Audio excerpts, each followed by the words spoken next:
जी दोस्तों, मैं हूं इसाक अब्बासी और आज की इस वीडियो में हम मॉडर्न इंग्लिश ड्रामा की डेवलपमेंट और इसकी अहम फीचर्स के बारे में डिस्कस करने वाले हैं। दोस्तों, वीडियो में आगे बढ़ने से पहले वीडियो को लाइक कर दें और आपको यह भी बताते चलें कि इस वीडियो में हम उन राइटर्स का भी जिक्र करेंगे जिन्होंने मॉडर्न इंग्लिश ड्रामा की डेवलपमेंट में अहम किरदार अदा किया। मॉडर्न इंग्लिश ड्रामा दरअसल विक्टोरियन एज के बाद डिक्लाइन होना शुरू हुआ और इसे दोबारा बहाल होने में कम से कम 6 दहाइयां लगी और फिर ये 20वीं सेंचुरी में नए ट्रेंड्स और नए फीचर्स के साथ अपनी नई आबोताब के साथ दोबारा अपने कदमों पर खड़ा हुआ। मॉडर्न इंग्लिश ड्रामा को बहाल करने के लिए यूरोप और अमेरिका में एक मूवमेंट चलाई गई और फिर ये मूवमेंट इंटरनेशनल सतह पर भी चली।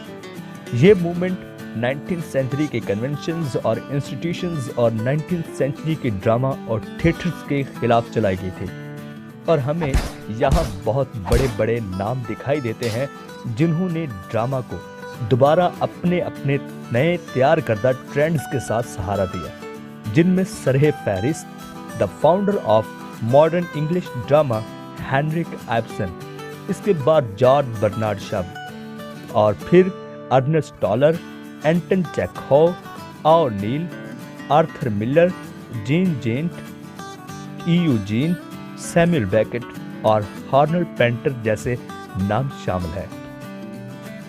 हमें मॉडर्न इंग्लिश ड्रामा में बहुत सारे नए ट्रेंड्स और नए फीचर्स मिलते हैं जिन्होंने मॉडर्न इंग्लिश ड्रामा को 4 चांद लगा दिए, जिसमें सबसे पहले रियलिज्म, फिर romanticism, play of ideas, poetic plays, historical plays, biographical plays, problem plays, Irish movement, comedy of manners, impressionism, expressionism, naturalism, absurd drama और एक्सटेंशनलिज्म वगैरह शामिल है।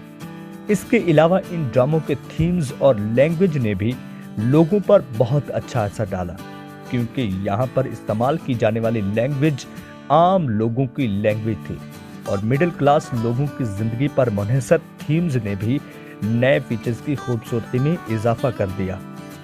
अब हम एक एक करके मॉडर्न ड्रामा की डेवलपमेंट में जिन अनासर ने अहम किरदार अदा किया, इनकी बात कर लेते हैं। सबसे पहले हम बात करते हैं रियलिज्म की। रियलिज्म मॉडर्न ड्रामा की खूसियत में सबसे पहले आने वाला आंसर है।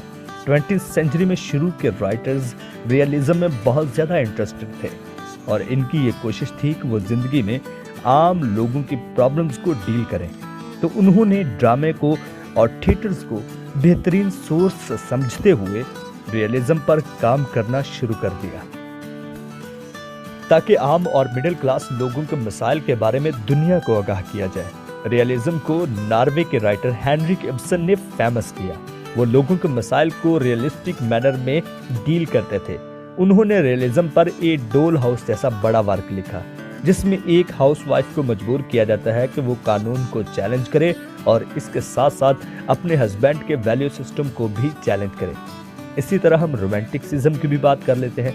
20th सेंचुरी में ड्रामाटिस्ट वाकई ही में रियलिस्ट थे, मगर वक्त के साथ साथ उन्होंने मॉडर्न ड्रामे में नए ट्रेंड्स को उजागर किया। उन्होंने एलिजाबेथन एज जैसे मशहूर ड्रामों की तरह 20th सेंचुरी में भी रोमांटिसिज्म को फरोग दिया। इसके बाद हम बात कर लेते हैं प्ले ऑफ आइडियाज और प्रॉब्लम प्लेज के बारे में। 20th सेंचुरी में बहुत सारे प्ले राइट ऐसे भी थे जो कि प्रॉब्लम प्लेज या प्ले ऑफ आइडियाज पर वर्क कर रहे थे। प्रॉब्लम प्ले में प्रॉब्लम को तो डिस्कस किया जाता और इनको थिएटर्स पर भी परफॉर्म किया जाता, मगर इन प्लेज में मौजूद प्रॉब्लम्स का सलूशन ड्रामा निगार की जानिब से नहीं दिया जाता। इन मसाइल का हल पढ़ने वालों और देखने वालों पर छोड़ दिया जाता। ए डोल हाउस जो कि हेनरिक इब्सन ने लिखा और पिग्मलियन जो कि जीबी शब्द ने लिखा, इसमें प्रॉब्लम्स को तो डिस्कस किया गया, मगर इन प्लेज की आखिर में इन प्रॉब्लम्स का हल नहीं बताया गया। इन प्रॉब्लम का हल लोगों पर है कि वो इन पॉइंट्स के बारे में अपने अपने क्या ख्यालात का इजहार कर सकते हैं। फिर 20th सेंचुरी में पोएटिक प्लेज पर भी वर्क किया गया। टी.एस. इलियट जिन्होंने वेस्ट लैंड लिखी और उसी टी.एस. इलियट ने 20th सेंचुरी में पोएटिक प्लेज भी लिखे जिन्हें काफी मकबूलियत भी मिली। इसके अलावा जॉन ड्रिंक वाटर और वी.बी. यीट्स जैसे लोगों ने पोएटिक प्लेज पर वर्क 20वीं सेंचुरी में हिस्टोरिकल और बायोग्राफिकल प्लेस भी लिखे गए और ये प्लेस मॉडर्न इंग्लिश ड्रामा की डेवलपमेंट में अहम किरदार अदा करते हैं। हमें ड्रामेटिक लिटरेचर में बहुत ही मुनफरिद और आला किस्म के प्लेस देखने को मिलते हैं जिनमें हिस्टोरिकल हीरोज और हिस्टोरिकल इवेंट को ट्रिब्यूट पेश किया गया है। इसके अलावा हमें बायोग्राफिकल प्लेस भी पढ़ने को मिलते हैं जिनमें आला काम करने वाले लोगों पर बायोग्राफिकल वर्क किया गया है, जैसा कि इब्राहम लिंकन और मैरी स्टर्ट जो कि बायोग्राफिकल वर्क है। और इसी तरह जीबी शेफ का लिखा गया play Caesar and Cleopatra historical work है। आयरिश मूवमेंट जिसने मॉडर्न इंग्लिश ड्रामा की डेवलपमेंट में बहुत ही अहम रोल प्ले किया और इस मूवमेंट को आयरिश प्ले राइट ने इंट्रोड्यूस किया, जिन्होंने नए लिटरेचर में सेल्टिक रिवाइवल को मंजरे आम पर लाने की भरपूर कोशिश की। वीबी यीट्स और दूसरे आयरिश ड्रामाटिस्ट लोगों के लिए उम्मीद की किरण साबित हुए। अब हम बात कर लेते हैं कॉमेडी ऑफ मैनर्स की। 20वीं सेंचुरी में अगर कॉमेडी ऑफ मैनर्स का जिक्र ना किया जाए ये भी एक ज्यादती होगी। ऑस्कर वाइल्ड, मैघम, एन कवर्ड जैसे मशहूर राइटर्स ने कॉमेडी ऑफ मैनर्स को कंट्रीब्यूट करके इसे 20वीं सेंचुरी में मौजूद लिटरेचर को ओजे सुरैया तक पहुंचा दिया। इन ड्रामों में हमें हंसी मजाक का एक ऐसा तड़का मिलता है कि हर जुमले की तासीर हमें दहाइयों तक याद रहती है, जैसा कि ऑस्कर वाइल्ड का लिखा गया मशहूर drama the importance of being earnest. इसके अलावा मॉडर्न ड्रामा में हमें नेचुरलिज्म पर भी वर्क किया गया मिलता है। वैसे नेचुरलिज्म को अक्सर रियलिज्म ही समझा जाता है, मगर ये एक sort of sequel to post Darwinian biology है। इसका मफहूम ये है कि man is a sort of nature, यानी इंसान का कल्चर और इसका रिलीजन इंसान को नेचर के डोमेन से दूर नहीं रख सकते। अब्सर्ड प्ले भी मॉडर्न ड्रामे में इतना ही अहम ट्रेंड तस्लीम किया जाता है कि इन ड्रामों का ना तो कोई मुंह होता है और ना कोई सर होता है।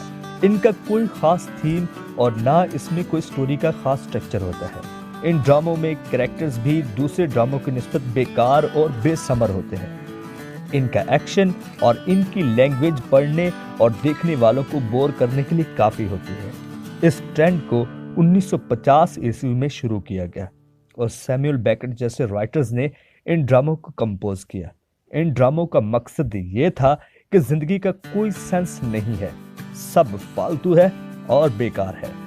वीडियो के आखिर में हम एक पॉइंट को डिस्कस करते चलें, लेकिन हम ये कह सकते हैं कि last but not the least, और वो ये कि एक्सटेंशनलिज्म, जो कि दुनिया की रियलिटी को रिजेक्ट करता है। ये ड्रामाज हमें बताते हैं कि दुनिया जैसी है वैसी है नहीं, जैसी हम देखते हैं वैसी दुनिया है नहीं, और जैसी है वैसी हमें नजर नहीं आती।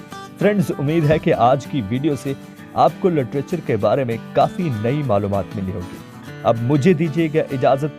आपकी मोहब्बतों का, रकाबतों का, इकरार का और आपके ढेर सारे प्यार का शुक्रिया। अल्लाह हाफिज, अल्लाह निगहबान। Keep practicing, keep smiling and keep improving.